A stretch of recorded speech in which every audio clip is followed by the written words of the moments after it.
They humiliated me at my own Thanksgiving table, forcing me to sit with a black eye while my daughter said I deserved the lesson. They didn't know that my revenge plan, sealed in a black envelope, was already sitting on the counter.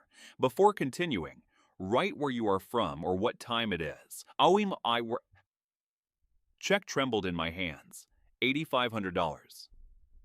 I stood at the kitchen counter, evening light cutting through the window above the sink, trying to steady my breathing. The pot roast sat in the oven, glazed carrots cooling on the stovetop. I had spent the afternoon preparing their favorite meal, setting the table with the good plates, folding napkins the way my late wife used to. I told myself this would fix things between us.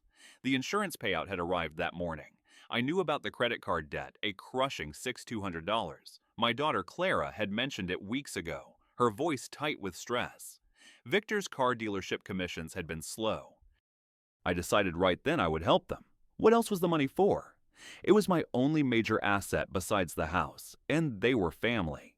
I heard Victor's truck crunch gravel in the driveway. My pulse quickened, a nervous drumbeat in my chest. I rehearsed the words one last time as his key scraped in the lock. "Hey," I called out, forcing a brightness I didn't feel into my voice. "Good day at work?" Victor dropped his jacket on a chair. He barely glanced at me. "Dinner's almost ready," I continued, desperate for a normal exchange. "I made that pot roast you like." He grunted, heading straight toward the refrigerator. Clara emerged from the hallway, her arms crossed. She looked at the set table, then at me. Something cold flickered across her face. I pulled the insurance check from my pocket. My hands were shaking again. "I know things have been tight for you too. I got the payout today, and I want to help with the credit card debt."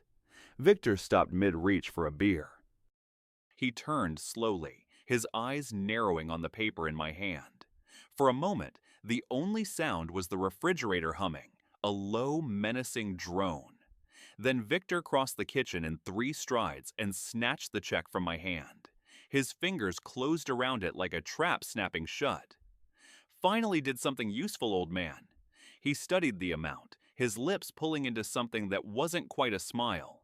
"Hand over your PIN too. We need the rest for current expenses." The demand hit me wrong. The air went thin. "The check is for the debt, Victor. That's already more than I decide what's enough in this house now." His voice had gone flat, dangerous. I felt my chest tighten, my throat closing up. "Victor, I'm trying to help here, but my savings are—" He stepped closer. I could smell the stale cigarette smoke on his shirt. "Your savings? You live under this roof because we let you. Because Clara felt sorry for you after your little accident." He leaned in, his shadow enveloping me. "This is my house. My name is on the deed," I whispered, the words coming out weaker than I intended. His hand shot out. The shove caught me square in the chest. I stumbled backward, my heel catching on the chair leg. The world tilted. I threw my arm out, trying to catch myself, but gravity was faster. The corner of the kitchen chair met my face with a crack that echoed inside my skull. Pain exploded above my left eye. I hit the floor hard, my shoulder taking the impact, and then there was warmth running down my temple. Copper taste in my mouth. The ceiling light swam. "Victor!"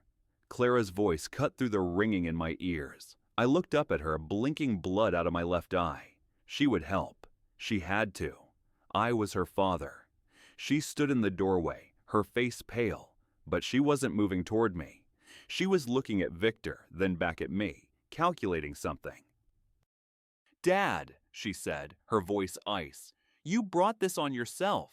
Why do you provoke Victor? Just give him what he wants." The blood dripped steadily now, warm against my cheek. I pressed my palm to my eyebrow, and it came away red. My shoulder throbbed where I'd landed. The kitchen floor was cold beneath me. "Clara," I started, trying to find my voice, but she was already turning away. "Come on," she said to Victor. "Let him cool off." Victor folded the check and slid it into his pocket. He looked down at me one more time, and there was nothing in his eyes. No remorse, no concern, just deep, cold satisfaction. They left the room together. Their footsteps receded down the hall. A door closed. I lay there for a moment, stunned. The pot roast smell had turned cloying. The carefully set table mocked me. Blood pooled in the hollow of my collarbone, soaking into my shirt collar. Slowly, I pushed myself up. My hands shook. Everything shook. I stumbled to the bathroom, flicked on the light, and stared at my reflection. The cut above my eyebrow was deep, still bleeding freely. My eye was already starting to swell into a grotesque purple. Blood had run down the side of my face into my gray hair, staining my collar. At 64 years old, I looked ancient, broken. I sat down hard on the edge of the bathtub. The check was gone. My dignity was gone. The dinner I had made with love would grow cold and be thrown away. I pressed a towel to the wound, but it did nothing for the deeper cut, the one that had nothing to do with my face. 35 years as a firefighter, 23 lives saved, 3 commendations for bravery, and I couldn't protect myself in my own home. I couldn't protect myself from my own daughter. Through the bathroom door, I heard the television turn on in the living room. Canned laughter, the sound of their evening continuing as if nothing had happened, as if I didn't exist at all. Victor had not only stolen the $8,500 insurance check, he had confirmed my deepest, darkest fear. They didn't see me as a father, a husband, or a hero. They saw me only as a resource to be exploited. 2 weeks crawled by like a slow march toward ruin. I sat at the head of the dining room table for the second Thanksgiving, the bruise under my eye now a sickly palette of purple and yellow, impossible to hide. Clara had decorated the room with autumn leaves and pillar candles. The effect was almost convincing, almost festive if you ignored the tension thick enough to choke on. The past 14 days had been silent ones. Clara and Victor moved through the house as if I were furniture. They spoke around me, never to me. I ate my meals alone, cleaned up after myself, stayed confined to my room or the garage. The bruise had been my constant, visible companion. Now we had guests. Victor's friends, Mark and Sarah, a couple in their 30s, both dressed too casually for the holiday in jeans and sweaters. They sat across from me, looking everywhere except at my face. "The turkey looks amazing," Sarah said, her voice bright and strained. Victor carved the bird, standing at my usual position at the table's head. He had moved me down one seat. I watched his hands work, the knife sliding through meat, and said nothing. Clara passed dishes with practiced smiles. "We're so happy you could join us. It means so much to have friends around the table." I lifted my water glass. My hand was steady now. 2 weeks had given me time to bury the shaking deep inside, where no one could see it. Mark reached for the mashed potatoes, and his gaze caught on my face. He tried to look away quickly, but I saw the moment of recognition, the question forming. He leaned forward, speaking carefully, like approaching a wounded animal. "What happened to your eye, Wilbert?" Looks like it was quite a hit. The table went quiet. Forks stopped moving. Clara set down the gravy boat with deliberate precision, forcing a smile at Mark. "Oh, Dad got into a little situation. My husband had to teach him a lesson. He thought he could still make all the rules in this house." My fingers tightened around my fork. The metal pressed into my palm.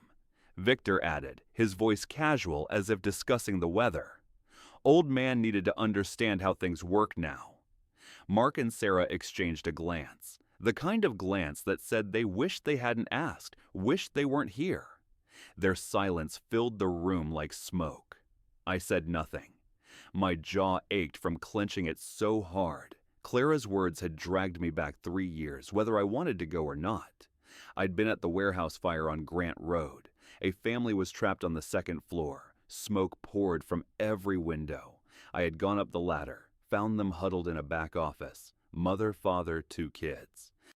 I got them out one by one. The building had grown, timber cracking. I had made it to the ladder when the floor gave way beneath my left foot. I fell 12 feet onto rebar and concrete. The impact had shattered 2 vertebrae. The hospital, surgery, physical therapy that felt like torture. The doctor's words: early retirement, disability payments, limited mobility for the rest of your life. Clara had visited me in recovery. "We'll move in, Dad. Help you recover. You shouldn't be alone." Those first 6 months, She had been the daughter I remembered. She cooked. She drove me to appointments. She helped me navigate the paperwork for disability and insurance. Victor had been polite, helpful, fixing things around the house. Then the small changes. Dad, we need to use your credit card for groceries, just until Victor's commission comes through. Then Dad, we're having friends over. Maybe you could stay in your room. Then Dad, we're making some changes to the house. You don't mind, right? I had thought giving them space and time would help. That patience was love. I'd been such a fool. Dad, Clara's voice was sharp. It snapped me back to the present, to the Thanksgiving table, to Mark and Sarah's uncomfortable faces. Pass the gravy. I handed it to her without a word. The meal dragged on. Victor dominated the conversation, telling loud stories about the dealership, acting as host in my house, at my table. Mark and Sarah laughed when they were supposed to, but their smiles never reached their eyes. Dad, try to look more festive. Clara's words were sugar-coated steel. You're ruining the holiday with that face. I'm fine, I said quietly. Just tired. Sarah jumped in, desperate to change the subject. The turkey is wonderful, Clara. What's your secret? Clara launched into an explanation about the brine. I let the words wash over me. Victor caught my eye across the table. He raised his wine glass slightly, a private toast, a reminder of who had won. Mark and Sarah left before dessert was even served. They made excuses about an early morning, about another commitment. Their relief at escaping was palpable. Neither of them looked at me on their way out. When the door closed behind them, I stood. I'll be in the garage. Of course you will, Clara said to my back. The garage was cold. This was the only space that was still mine. My tools hung on pegboards. My workbench held projects in various states of completion. I pulled down a wooden box from a shelf. Photographs. Me in my firefighter uniform, 20 years younger. The whole crew. A newspaper clipping yellowed at the edges. Local firefighter saves family of 4. My service certificate hung on the wall. 35 years, 23 lives saved. I had saved strangers. I had carried children from burning buildings. And now I couldn't save myself from my own daughter and her husband. My shoulders shook. Not from cold, not from tears, but from something else. Something that had been building for 2 weeks while I sat silent, invisible, while they lived in my house and spent my money. Something has to change. The thought was crystal clear. I can't live like this. I looked at the man in the reflection of the dark garage window. The bruise was visible, but it was my eyes that caught my attention. They looked different, harder, like something had shifted behind them while I wasn't paying attention. I put the photographs back carefully, deliberately, like preparing for something. The house lights were still on when I looked toward the kitchen windows. I could see Clara moving inside, cleaning up, living her life in my home. Not for much longer, I thought. The hurt had turned into something colder, infinitely more patient. Early December brought cold mornings and a new vigilance.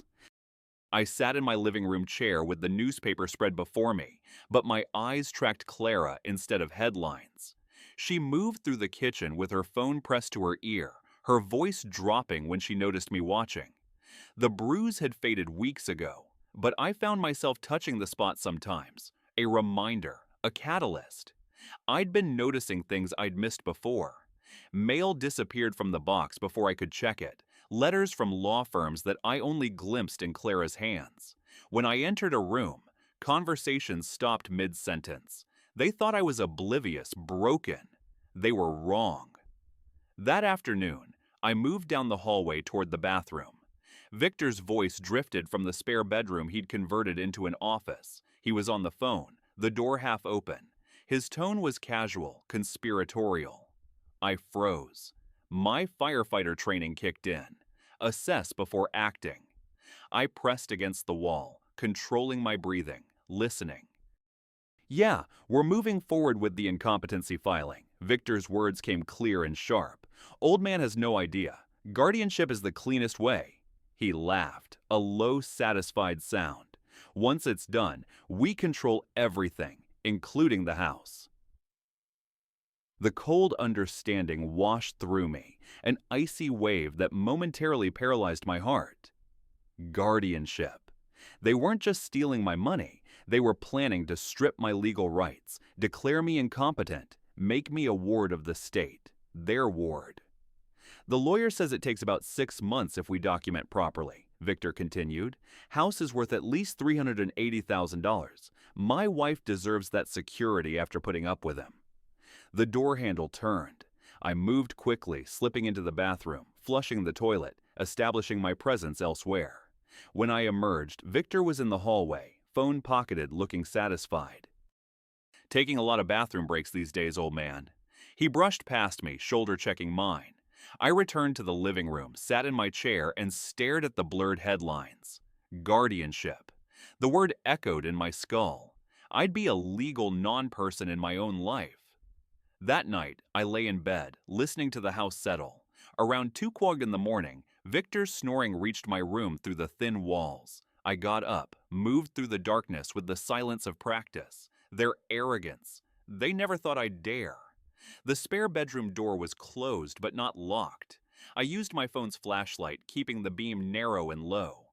The desk was cluttered with papers and folders. One caught my eye. Financial planning, written in Clara's neat script.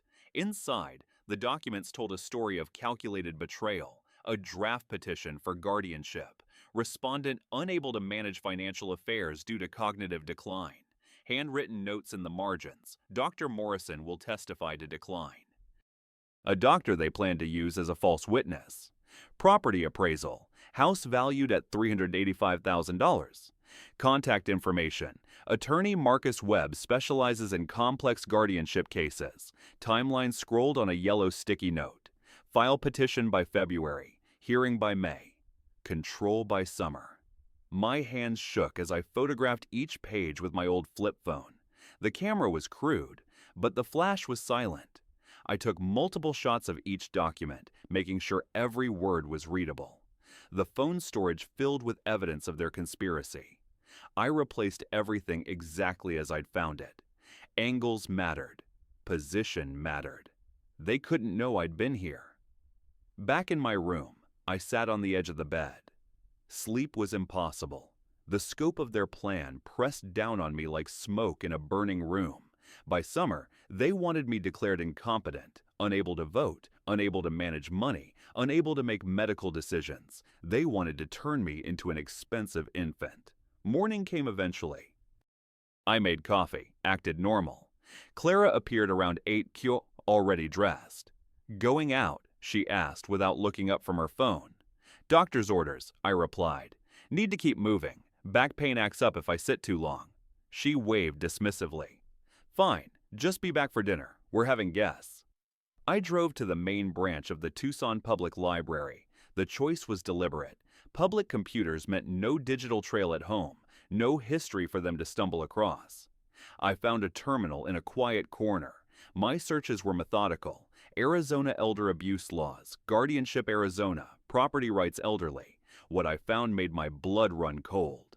Guardianship could strip every right I had. Once a judge granted it, reversal was nearly impossible. I'd be trapped in a legal cage. I researched eviction procedures, property ownership rights, and changing wills. The law offered protection, but only if I acted first. If they filed the petition before I secured my position, I'd spend the rest of my fight on defense, already labeled as impaired. The window of opportunity was narrow. They'd said February for filing. That gave me weeks, maybe 2 months. I searched for elder law attorneys in Tucson, wrote down names and phone numbers on paper. Old school, nothing digital they could trace. 3 hours passed before I checked the clock. I gathered my notes, logged off the computer, and walked back to my car. I sat in the parking lot for a long moment, engine off, staring at the library's brick facade. Then I looked at my house keys in my hand. Keys to a house I'd paid for with 35 years of running into fires while others ran out. A house they planned to steal from me through legal manipulation. The old Wilbert would have been paralyzed, hurt, disbelieving. The new Wilbert felt cold clarity.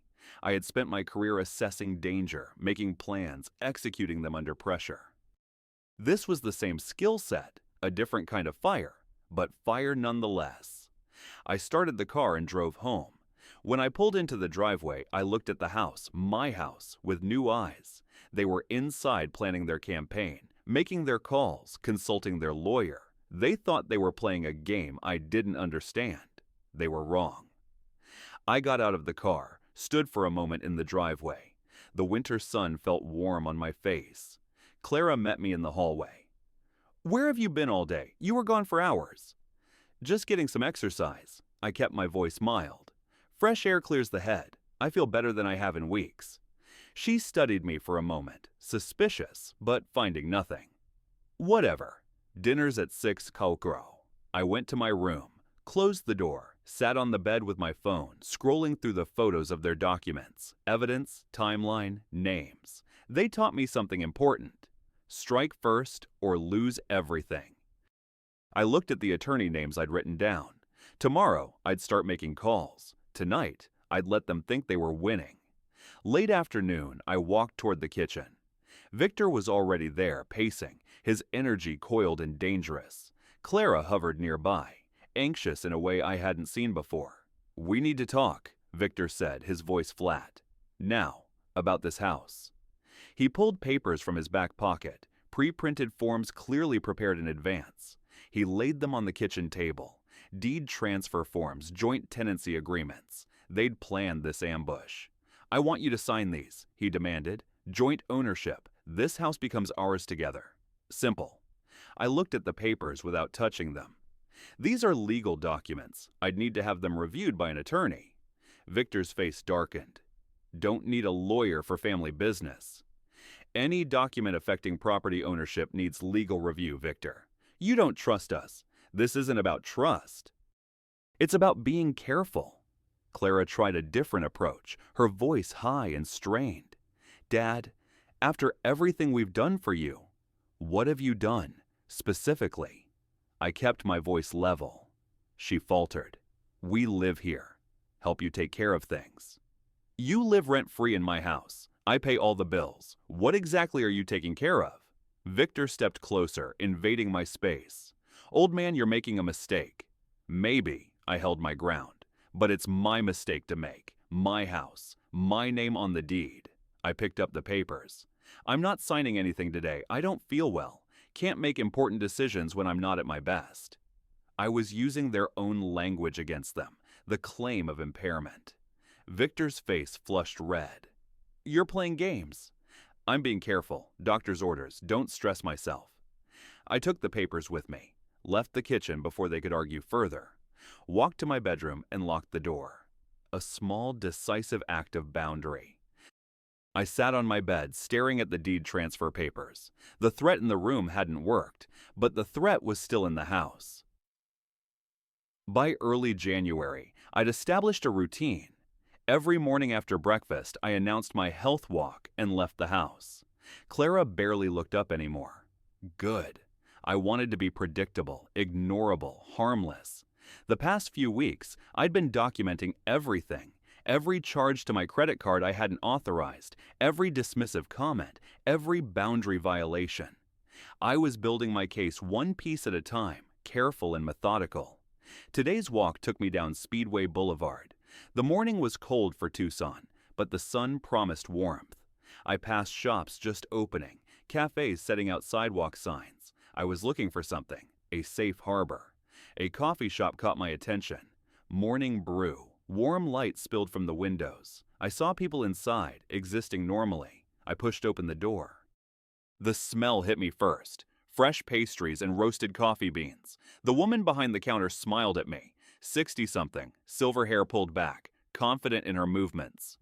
"What can I get you?" "Coffee, just black." "Bold choice. Coming right up." I paid, took my cup to a seat by the window, and warmed my hands on the ceramic.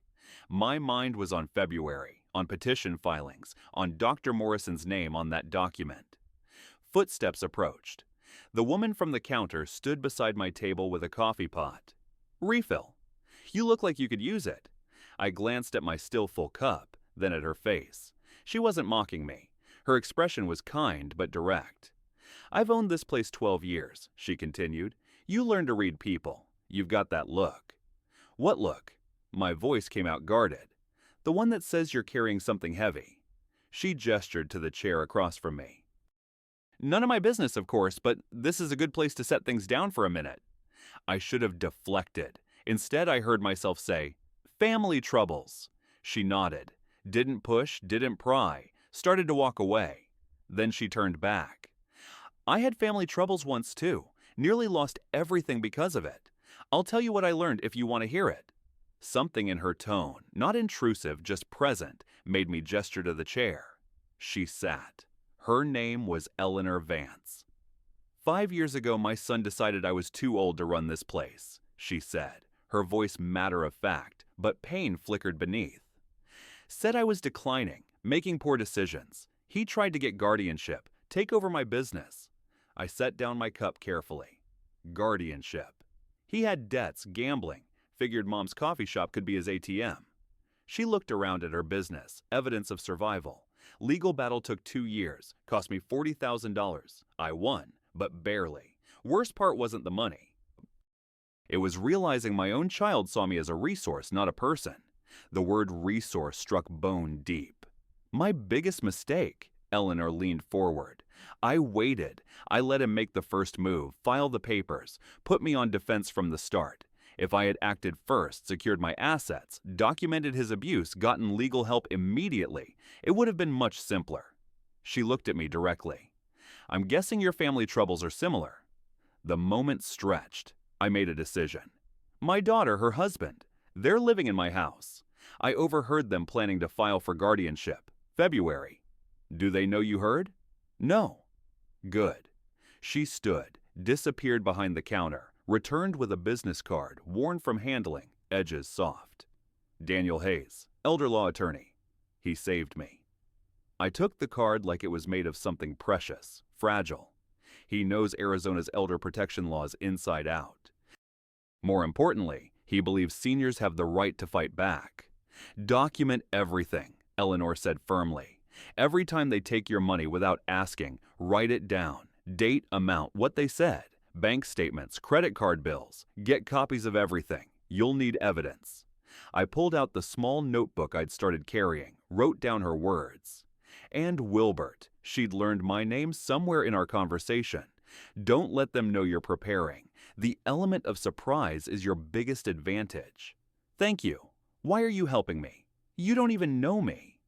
Her smile was sad but warm. Because I know what it's like to feel alone in your own life, and because I wish someone had helped me sooner. I stayed another hour. We talked about things that had nothing to do with legal battles. When I finally stood to leave, she walked me to the door. Come back any time. Coffee's on the house for fellow survivors. I haven't survived yet. You will, she said softly. You've already started. That's the hardest part. I walked back toward my house, the card secured in my pocket. My mind worked through steps. Call the attorney, gather more documents, prepare to move first instead of reacting. For the first time since Thanksgiving, I felt possibility. I wasn't alone anymore. I had an ally, a friend who understood. When I pulled into the driveway, Victor's truck was there. I touched the card in my pocket, took a deep breath, and pushed open the front door. Clara looked up from her phone. Long walk. Felt good to stretch my legs, I replied. Think I'll keep it up. In my room, I closed the door, pulled out the card, and read the name again. Daniel Hayes, elder law attorney. Let them think they're winning, I thought. Let them believe I'm just taking aimless walks, fading into irrelevance. The next morning, I drove out for another walk and pulled over to a quiet side street. I pulled out the deed transfer papers Victor had tried to force me to sign and photographed them with my phone. Every page, every line of text, proof of attempted coercion. I sent the photos to Daniel Hayes' email address, the one I'd found on the card Eleanor gave me. I sent him a text. They tried to force deed transfer today. Documents attached. What next? I waited. My chest felt tight. If he didn't respond, or if he was too expensive, I was back to square one. The response came within minutes. Do not sign anything. Continue documenting. Meet me Tuesday 2 p.m. I have a plan to remove their financial incentive. I looked at the transfer papers in the light, then at the attorney's name in my phone. I was tired of reacting. It was time to choose my fight. I drove straight to First National Bank. I had to know what was left. Tuesday at 2 p.m. I sat across from Daniel Hayes in his modest professional office. The manila folder thick with evidence sat on the passenger seat, including the new bank printouts. Hayes was in his late 40s, gray threading through dark hair. His desk was organized but not sterile. He shook my hand firmly. "Eleanor spoke highly of you. Please sit." I laid out the folder. Photos of the guardianship petition draft, the bank statements showing $400 in unauthorized charges to online poker sites, the deed transfer papers, and the medical record documenting the injury above my eye. Hayes examined each one carefully. "When do they plan to file?" "February." He looked at the calendar on his desk. "Then we're just in time." He set down his pen. "You've done excellent groundwork, Mr. Gray. Most people come to me after the petition's been filed. You're ahead of the curve." "It doesn't feel like a victory," I admitted. Hayes leaned back in his chair. "I'm going to recommend a 3-part strategy. First, we change your will immediately." I hadn't expected that. "My will? Now? I assume your daughter is the primary beneficiary." "She's the only one." "Then, if something happens to you before we secure your position, she gets everything. That gives her motive to wait, or worse." He let that sink in. "We create a new will. Leave her the mandatory minimum under Arizona law, about $50,000. The rest goes to a charity of your choice. The point is removing her financial incentive." I thought about it. The Tucson Firefighters Relief Fund. I wanted to help people who actually save lives. Hayes made a note. Second part, power of attorney for healthcare and finances. You need someone you trust to make decisions if you're genuinely unable. Otherwise, the court appoints a guardian, likely your daughter. I have someone, Eleanor Vance. He nodded approvingly. Excellent. Someone without financial interest in your death. That's crucial. He paused. Third part is the hardest. We prepare eviction paperwork. The word hit like cold water. Eviction? She's my daughter. Hayes' face softened, but his voice stayed firm. They already made their choice when they decided to take everything from you. The only question is whether you'll make yours. I sat with that, the weight of the finality. How long would eviction take? Arizona law requires 30 days notice for occupants without a lease. If they refuse to leave, court enforcement adds another 60 days. Can I wait on that decision? Yes, but the paperwork should be ready. When you need it, you'll need it fast. Do it, I said, the decision coming suddenly, clean and sharp. All of it. Prepare the eviction papers, too. The paperwork began. Retainer agreement. Initial documents. Costs discussed. $5,000 for the retainer. $1,500 for will preparation. $800 for POA documents. Total $7,300 to start. Court costs, if it escalated, could run another $15,000 to $25,000. I could afford it, barely, but I could. I signed with a steady hand.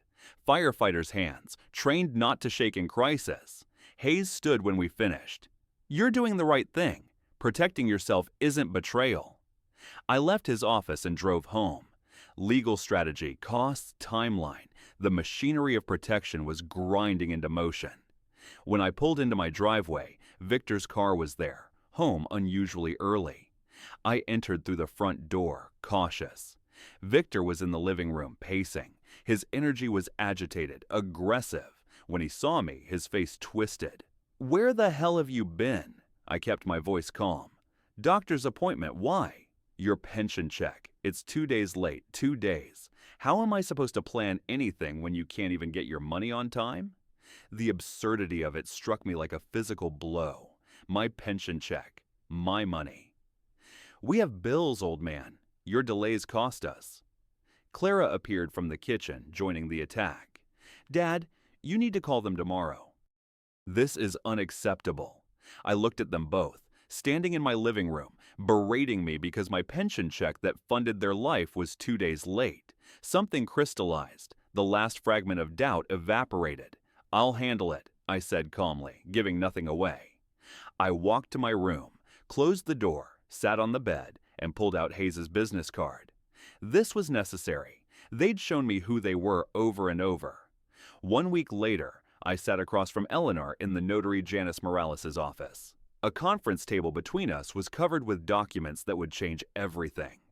This new will designates the Tucson Firefighters Relief Fund as primary beneficiary, Janice said, tapping the first stack of papers. Your daughter receives the mandatory minimum under Arizona law, $50,000 cash. I stared at the words. My house, the one I'd paid for with decades of risking my life, would go to help other firefighters. Clara would get $50,000. Not nothing, but not what she'd planned on. The POA documents authorized Eleanor to make healthcare and financial decisions only if I was genuinely unable. This prevents court-appointed guardianship, Janice confirmed. I picked up the pen, signed my name on the will, then the healthcare POA, then the financial POA. My hand stayed steady through each signature. Eleanor signed her acceptance of the POA duties. The black envelope sat heavy in my hands. Inside, the originals of the will, the POA, and the unsigned but fully prepared eviction notice. I left the office and drove straight to Eleanor's coffee shop. We sat in the corner. I couldn't set the black envelope down. "How do you feel?" Eleanor asked gently. "Like I just cut my daughter out of my life." "You protected yourself," she countered softly. "She made her choice when she let him hurt you." I drove home late afternoon. The black envelope went directly to the garage into my locked toolbox buried beneath old equipment, secured, hidden. I entered the house. The atmosphere was thick. Victor was in the kitchen, his energy coiled and dangerous. Clara hovered nearby. "We need to talk now," Victor said. I set my keys on the counter. "About what?" "About security, about my family's future." He had papers out again, the deed transfer forms. "I'm not signing anything today," I said, calm and definitive. "I'm not feeling well. Can't make important decisions when I'm not at my best." I took the papers with me, locked myself in my room, and photographed them. I sent the photos to Hayes. They tried to force deed transfer again. What next? His response came within minutes. "Don't sign. Continue documenting. I have something else I need you to photograph right away." I knew what he wanted. It was the last piece of the puzzle, and it was going to cost me everything. I knew Victor kept a separate, private ledger of his gambling transactions, a small red leather book he hid behind a loose baseboard in their office. Getting it would be the highest risk move I had made yet. I looked at the heavy black envelope in the garage, the signed will inside, and knew I couldn't afford to be discovered now. I was running out of time before the inevitable explosion. June brought heat that pressed down like a physical weight, but it was nothing compared to the pressure inside the house. The week since I signed the will and POA had been a slow burn nightmare. Victor and Clara sensed that time wasn't on their side. Every morning started with confrontation.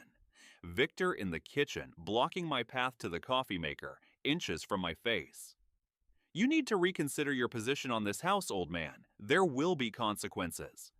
He stood too close, invading my space, forcing me to step around him. Every evening brought Clara's emotional manipulation. "Dad, do you want your only daughter living on the street? What kind of father does this?" Guilt trips, victim narratives, tears on demand. No neutral interaction existed anymore.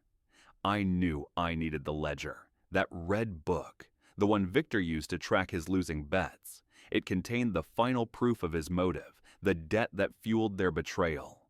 I waited for 2 days, moving with the cold silence of a predator. Around 3 a.m. on a Thursday, the house was silent. I moved down the hallway. The office door was cracked. Victor was deep in sleep, his snoring steady. I kept the flashlight beam tight on the baseboard. My fingers found the loose section, pulling it away with a faint sandpaper scrape that sounded like a thunderclap in the darkness. Inside, the red leather book. I slid it out, pulled back, and closed the baseboard. My heart hammered against my ribs, a loud, frantic beat. I retreated to my room, locked the door, and photographed every page. Dates, massive losses, and the name of the online casino. Evidence. I emailed the photos to Hayes. Then I returned the ledger exactly as I found it. 2 days later, the bank called. "Mr. Gray, we need to verify. Did you attempt to add someone to your account today?" My pulse quickened. No, I'm at home. What happened? A man came in with signature authorization, claimed to be adding a joint account holder, but the signature looked questionable, and you weren't present. Who tried to do this? A Mr. Victor said he was your son-in-law that you'd asked him to handle it. Ice water through my veins. Forgery, financial fraud. I thanked her, hung up, and immediately documented the call. Then I dialed Hayes. They just tried to forge my signature at the bank. That's a felony. Did the bank file a report? They declined. Family matter, they said, but they documented it. I have the manager's name. Get a copy of that documentation. This strengthens our position considerably. I realized something. They were getting desperate, making mistakes, leaving traces. They'd moved beyond petty theft into federal crimes. Then came the line I couldn't allow them to cross. Mid-June, a Wednesday afternoon. I was in the garage organizing tools when I heard a crash from inside the house. Movement where there shouldn't be any. I walked down the hallway. My bedroom door stood open. It should have been closed. Victor was inside, rifling through my dresser drawers, clothes scattered on the floor, papers pulled from boxes, my personal space violated completely. What are you doing? He didn't even have the decency to look ashamed. Looking for what you're hiding. This is my room. Get out. It's my house soon. I'll go where I want. He stepped toward me, inches from my face. Where are the documents? The will? The bank stuff? I know you're hiding something. I stood my ground. Get out. He left finally, but the damage was done. Complete violation. No privacy. No safety left in my own home. This was the line. I called Hayes from my locked room, hands shaking with rage. He broke into my room, went through my things. I can't live like this anymore. Then let's end it. Hayes' voice was calm, decisive. I'll prepare the eviction notice. Can you handle 30 days? I'll handle whatever I need to. 3 days later, a sheriff's deputy arrived at the front door. I'd been expecting him. Clara and Victor hadn't. The deputy was professional, efficient. Notice of termination of tenancy. You have 30 days to vacate the premises. Clara's face went white. Victor's went red. Owner's prerogative under Arizona Revised Statute Section 331375. The deputy continued, you must vacate by July 27th. He turned to me. Sir, do you understand this notice and confirm this is your decision? I understand. This is my decision. The deputy left. Then came the explosion. Dad, you can't do this. Clara's voice hit a pitch I'd never heard. We have nowhere to go. Tears, drama. She actually dropped to her knees. I'll change. We'll change. Just give us another chance, please. My heart tugged. She was still my daughter. But I remembered the bruise, the Thanksgiving humiliation, the forgery attempt, and the bedroom invasion. You made your choices, I said, my voice steady. Now I'm making mine. Victor's face was pure fury. You'll regret this, old man. Maybe, I replied, and the word didn't sound like regret at all. I went to my room, locked the door, and sat on the bed. 30 days. I had to survive 30 days. That evening, I called Hayes to report the service. The next 30 days will be rough, he warned. They'll provoke incidents. Try to create evidence that you're unfit, that you made this decision irrationally. What should I do? Document everything. Stay calm no matter what they do. And consider security cameras, common areas. It's legal in Arizona. You own the property, you can record. The next morning, I drove to an electronics store, bought 2 small battery-powered motion-activated security cameras, subtle enough not to be obvious, but capable enough to capture everything. I came home and installed them carefully, one in the living room, one in the kitchen. They covered the common areas where confrontations happened. My room remained private. I had served the papers. Now the real siege began. The house was a pressure cooker, the air thick with Victor's simmering rage and Clara's desperate, fragile panic. We were living under an invisible countdown. 30 days. The next morning, the escalation started. I woke to find the kitchen destroyed, dishes smashed on the floor, food scattered across counters, cabinet doors hanging open. Clara appeared, eyes wide with false concern. "Dad, did you do this during an episode?" But the camera had caught everything. Victor at 2:01 in the morning, systematically destroying the kitchen with calculated fury. Another day, I discovered my framed firefighter photos thrown to the floor. Glass shattered. Decades of service, memories, and honors destroyed again. The camera footage showed the truth. Victor deliberately pulling them from the wall, throwing them down one by one, living room furniture overturned, a lamp broken, more chaos, more attempts to frame me as unstable. Each incident was documented, each piece of evidence downloaded, backed up, and sent to Hayes. "Evidence attached," I wrote in my emails. His response: "Perfect. This demonstrates malicious intent. Keep recording." I sat at my laptop late one night, 20 days left until the deadline. I watched the footage of Victor destroying property, his face twisted with rage and calculation.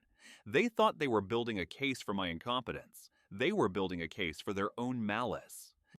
I clicked save on the video file, added it to the growing archive. Every demand, every threat, every act of intimidation went into my notebook and onto my phone. Time was my weapon now. Then came the new legal notice. Early August arrived with the weight of unfinished business. The 30 days had passed, and they hadn't left.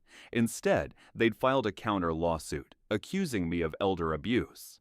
The irony would have been funny if it weren't so dangerous. The legal notice arrived 3 days after the eviction deadline.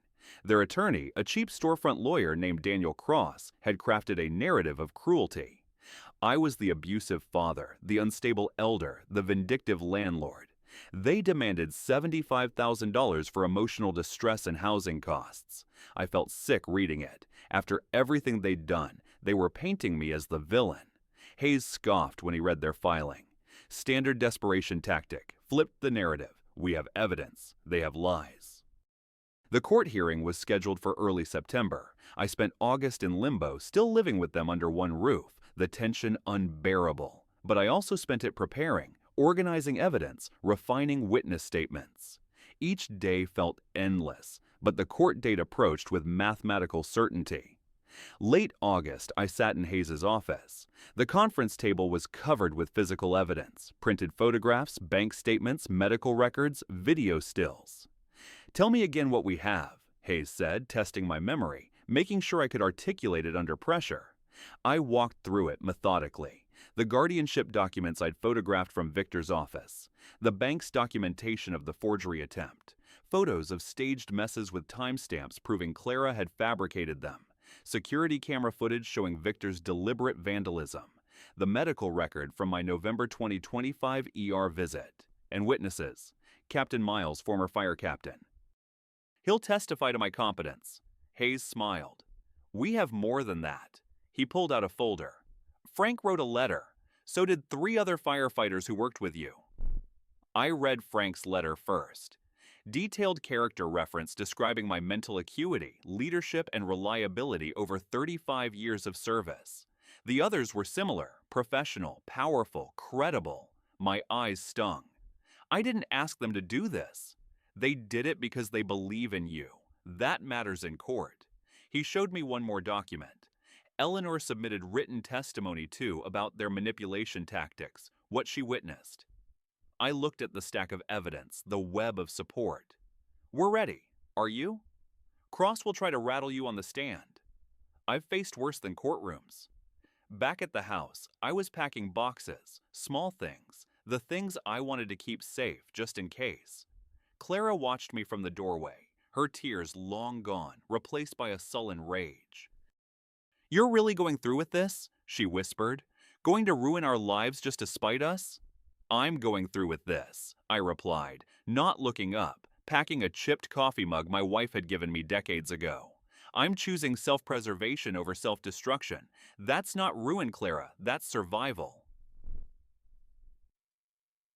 Early September, Puma County Courthouse. I arrived with Daniel Hayes. The building's formality pressed down like a physical weight. High ceilings, wooden benches, the machinery of justice. I saw Clara and Victor with Cross near the defendant's table. Cross wore a cheap suit, carrying an aggressive posture. Clara wouldn't meet my eyes. Victor glared. In the gallery, Eleanor sat for support. So did Captain Miles, wearing a pressed shirt, his former captain's bearing unmistakable. Judge Maria Santos entered, a woman in her 50s with sharp eyes and a no-nonsense demeanor. Court was called to order. Cross presented their case first. His strategy was transparent. Paint me as mentally declining, vindictive, and abusive. He called Clara as his first witness. She took the stand, was sworn in. Cross guided her through prepared testimony. Ms. Gray, can you describe your father's mental state over the past year? He's been increasingly confused, paranoid. We tried to help, but he turned against us.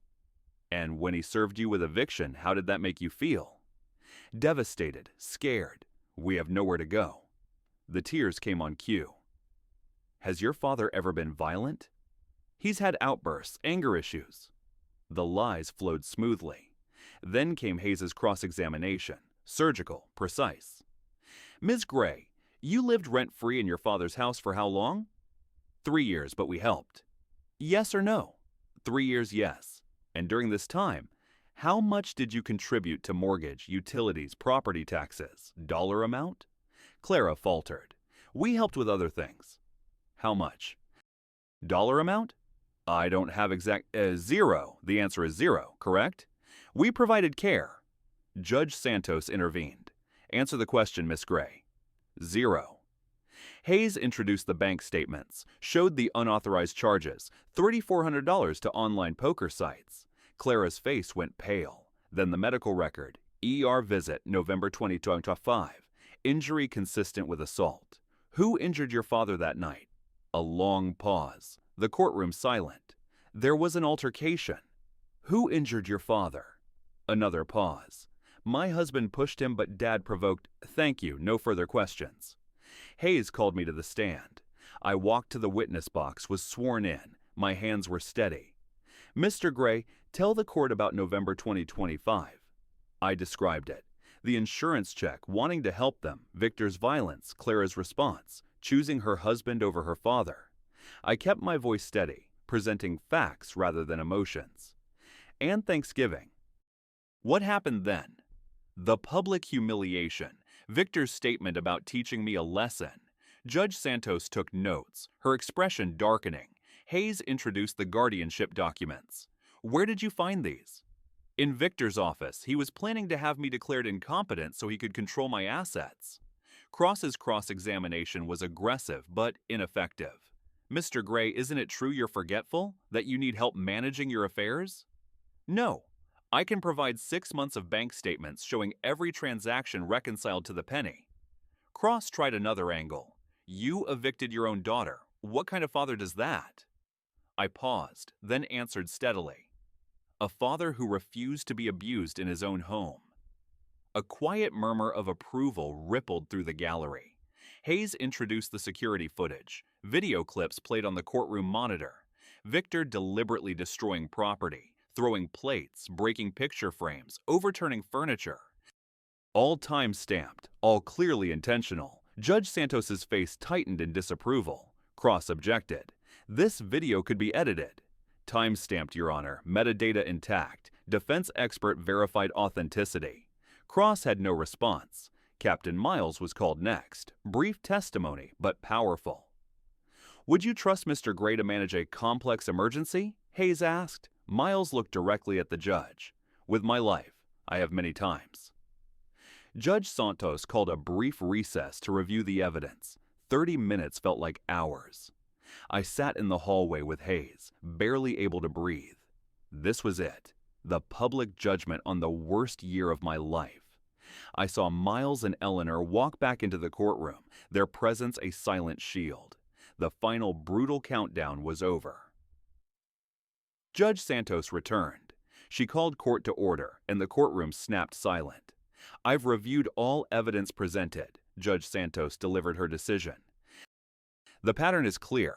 Mr. Gray has been subjected to financial exploitation and systematic harassment by the defendants. She went through her findings. The unauthorized bank access attempt, The staged evidence of incompetence, the documented threats and intimidation. The eviction is upheld in its entirety. The counterclaim is dismissed. A breath rushed out of me. It was a victory, but the judge wasn't finished. Furthermore, I am issuing a protective order. She looked directly at Clara and Victor. Ms. Gray and Mr. Victor are prohibited from contacting Mr. Gray without his explicit written consent. Victor started to rise, fury on his face. Cross pulled him back down. Clara looked stunned, pale. I am also referring this matter to Arizona Adult Protective Services for investigation of elder financial abuse. The gavel fell. Thunk. Final. Irrevocable. Outside the courthouse, Hayes shook my hand. You won completely. But I didn't feel triumphant. I lost my daughter. Eleanor appeared, took my arm gently. You protected yourself. There's a difference. She drove me home. I was exhausted, emotionally drained, but also lighter somehow. The legal battle was over. They'd have to leave now. The house would be mine again. You did what you had to do, Eleanor said softly. I know. Doesn't make it easier. She squeezed my hand. Something unspoken passed between us, something deeper than friendship that had grown through the months of crisis. Come to dinner tonight. You shouldn't be alone. I'd like that. We pulled up to Morning Brew. She led me inside to warm light and the smell of coffee. The nightmare was finally over. The house, when I saw it again, still felt like a hollow shell. But the tension was gone. The silence was clean. The next few weeks were quiet. Hayes ensured Victor and Clara vacated by the revised deadline, avoiding any further court action. I changed the locks, installed a new security system, and erased the cameras. The house was slowly becoming home again. Hayes called a week later. The APS investigation has been opened, and Victor's attorney, Cross, has dropped him. He's facing separate charges related to those poker debts. The ground was shifting under them.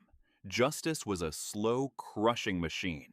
I started a small project in the garage, refinishing an old chest of drawers. The familiar scent of sawdust and oil filled the space. Working with my hands, building something sturdy and real, felt like rebuilding myself. I sat on my workbench, feeling the quiet pulse of the empty house. The fight had been won in court, but the deepest conflict remained inside me. I was waiting for the final, necessary confrontation. I was waiting for the final piece of the story to be told. Part 10. Late November brought Thanksgiving again. Exactly 1 year since I'd sat at a table with a bruise under my eye while my daughter explained why her husband had taught me a lesson. Today I was setting a different table for different people, and I had invited Clara. The house felt different now, empty of them since September.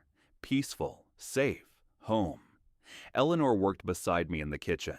Our movements synchronized through months of growing closeness. We prepared turkey, stuffing, all the traditional sides, a partnership that felt natural. I was setting the table when she asked, "Are you sure about inviting her?"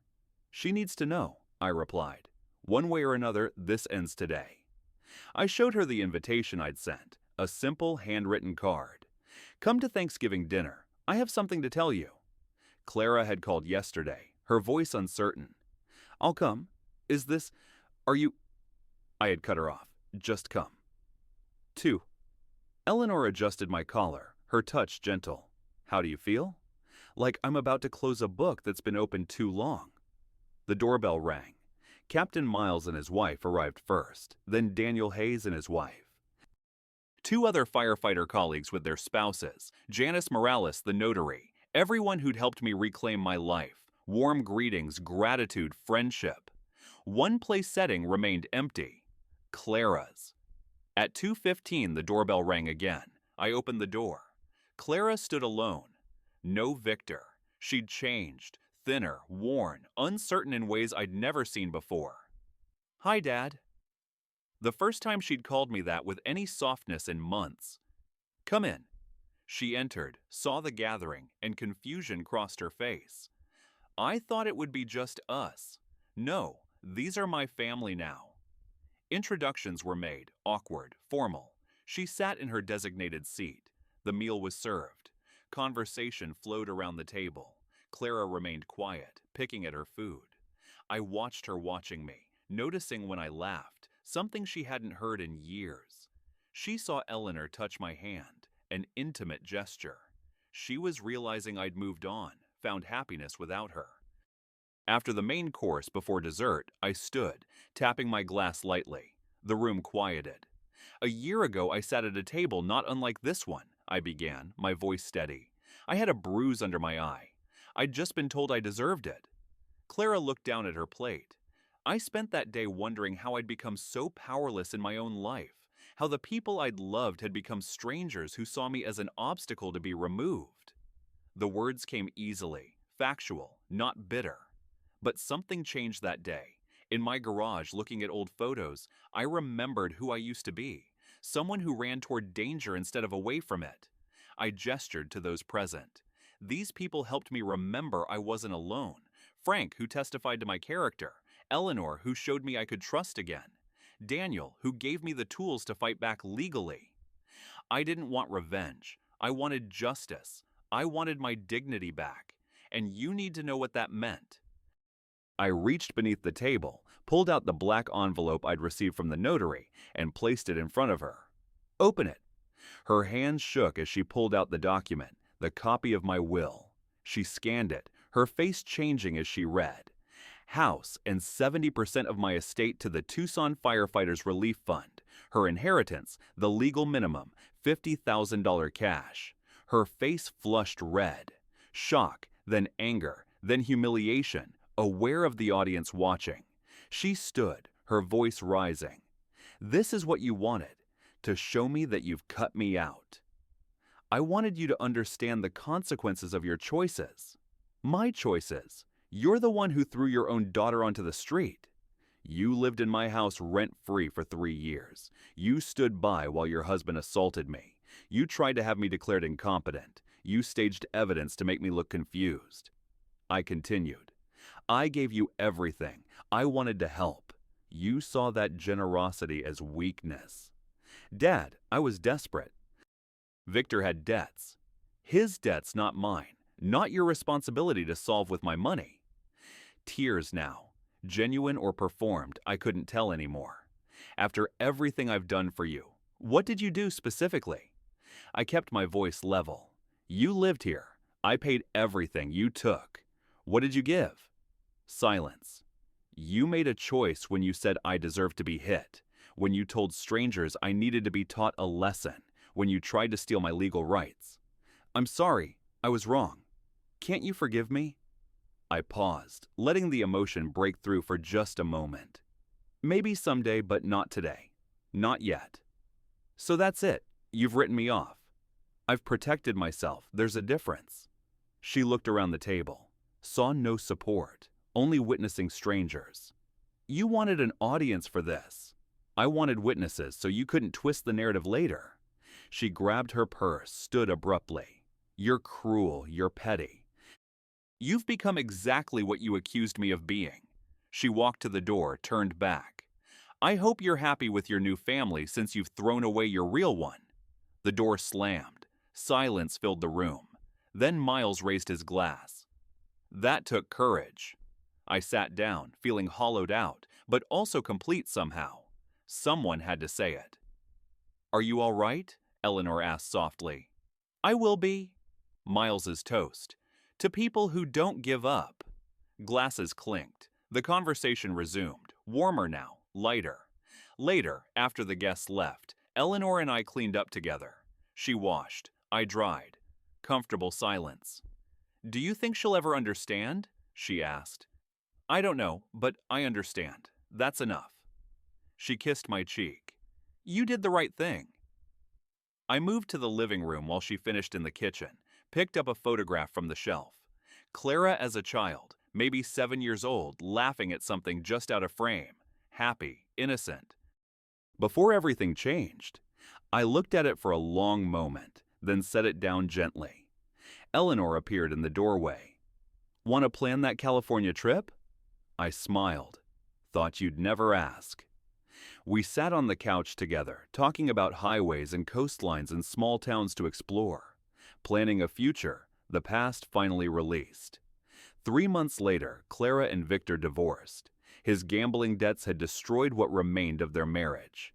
She sent me a letter apologizing. I read it. Didn't respond. Not ready yet. Maybe someday. Eleanor and I drove the California coast that spring. We stopped at lighthouses and seafood shacks. I felt free for the first time in years. Justice, I learned, wasn't revenge. It was simply refusing to be a victim anymore. If this story resonated with you, leave a like and consider subscribing. You can also drop any comment below, even just one word. Maybe tell me where you're watching from, or what time it is right now. Sometimes one word is enough to say you are here.